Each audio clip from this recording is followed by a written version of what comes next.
bờ biển Nga tham gia làn sóng trục xuất quân sự hợp tác với Pháp. Các quan chức bờ biển Nga cho biết quân đội Pháp đồn trú tại quốc gia này trong nhiều thập kỷ sẽ sớm rời đi trong bối cảnh sự bất mãn ngày càng tăng tại địa phương, khiến các đồng minh trước đây ở Tây và Trung Phi cắt đứt quan hệ quân sự với Paris. Thông báo của Tổng thống Alassane Ouattara vào đêm trước năm 2024 đã đưa bờ biển Nga vào danh sách ngày càng dài các quốc gia châu Phi cắt đứt quan hệ quân sự với cường quốc thực dân từng có ảnh hưởng này. Vào những ngày tháng 11 năm 2024, Chad và Senegal đã trục xuất quân đội Pháp.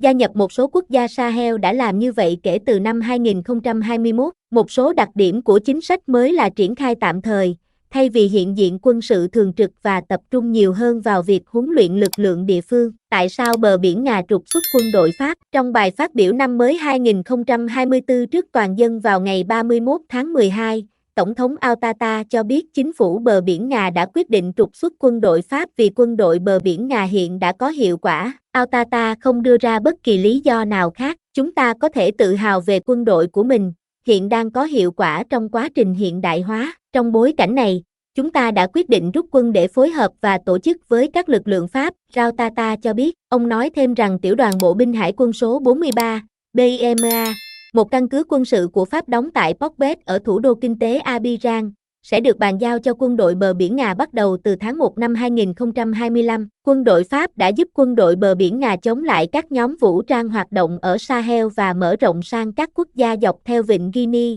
bao gồm Côte d'Ivoire và Ghana. Pháp cũng tham gia vào phái bộ gìn giữ hòa bình của Liên Hợp Quốc trong cuộc nội chiến kéo dài của đất nước từ năm 2002 đến năm 2011. Thông báo của Tổng thống Ouattara gây bất ngờ. Ông được coi là một trong những nhà lãnh đạo châu Phi gần gũi nhất với Pháp. Ở một quốc gia mà làn sóng phản đối Pháp đang gia tăng, nhận thức đó đã gây ra sự phẫn nộ sâu sắc đối với chính phủ. Vào tháng 8 năm 2024, Tổng thống Pháp Emmanuel Macron đã tiếp đón Ouattara trong một bữa tối riêng tại Điện Élysée. Các nhà phân tích cho rằng quyết định cắt đứt quan hệ quân sự của Ouattara cũng có thể mang chiều hướng chính trị, khi người dân bờ biển Nga chuẩn bị cho cuộc tổng tuyển cử dự kiến diễn ra vào tháng 10. Tổng thống Ouattara, người nắm quyền từ năm 2010, vẫn chưa tuyên bố liệu ông có tìm kiếm nhiệm kỳ thứ tư hay không. Quyết định ra tranh cử tổng thống vào năm 2020 của ông, sau cái chết đột ngột của người kế nhiệm và Thủ tướng Amadou Gon Coulibaly,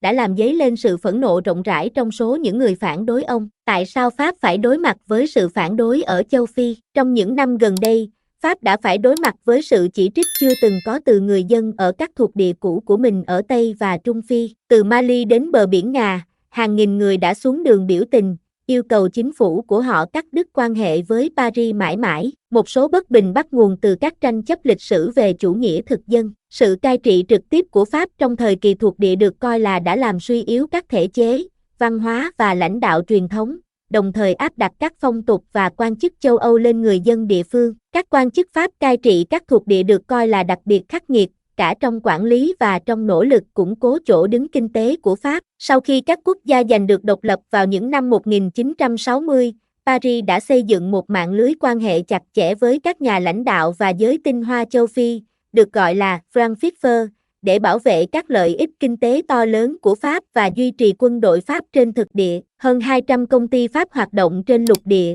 bao gồm cả gã khổng lồ dầu mỏ Total và Orano, nơi khai thác uranium để cung cấp năng lượng cho các nhà máy điện hạt nhân của Pháp. Quân đội Pháp cũng hoạt động tích cực trên khắp khu vực, cung cấp đào tạo và hỗ trợ cho quân đội địa phương. Tuy nhiên, trong 5 năm qua, các chính phủ do quân đội lãnh đạo ở khu vực Sahel đã phản đối sự yếu kém về mặt quân sự của Pháp. Bất chấp sự hiện diện của hàng ngàn quân lính Pháp, các nhóm vũ trang vẫn tiếp tục biến khu vực này thành ổ bạo lực, với các nhóm như Jamaat Nusrat al-Islam wal Muslimin, JNIM, tiến hành chiến tranh chống lại lực lượng an ninh và các quan chức trên khắp Mali, Burkina Faso và Niger. Các nhóm vũ trang ngày càng xâm nhập vào các khu vực ven biển của bờ biển Nga, Ghana và Benin.